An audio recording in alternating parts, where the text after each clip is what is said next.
আসসালামু আলাইকুম রহমতুল্লাহি ওয়া বারাকাতুহু। Welcome to my channel farm house. তো কাহিনী হচ্ছে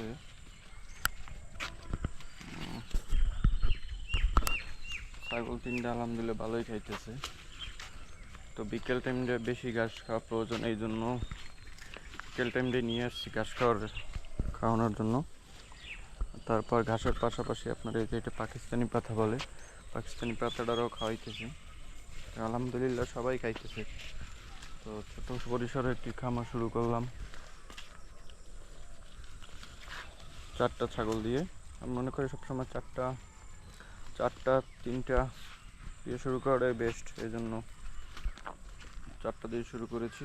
আলহামদুলিল্লাহ 4টা বাচ্চাই সুস্থ আছে এবং এই ছাগলটা হচ্ছে আপনার বাচ্চা হবে ইনশাল্লাহ। মানে 2টা বাচ্চা হয় তাহলে ভালো হয়। আর এদিকের পরিবেশটা সুন্দর, সব কিছুই সবুজ একদম, পাশ দিয়ে খাল চলে গিয়েছে, মাঠ আছে। অবশ্যই ছাগল পালনের আগে সবুজ গাছপালা এগুলো ঘাস রেখেই ছাগল ক্রয় করা উচিত। শুধু সার ভুসি খড় এগুলো খাওয়াইলে বাচ্চা মোটা তাজাকরণ ঠিক না। ও টানাটানি শুরু হয়ে গেছে এদের।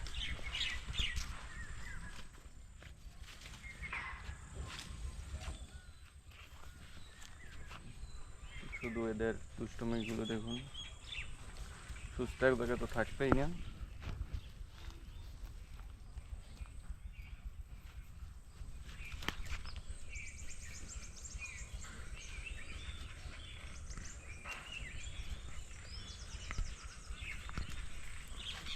আল্লাহ হাফেজ, আজকে এই পর্যন্তই।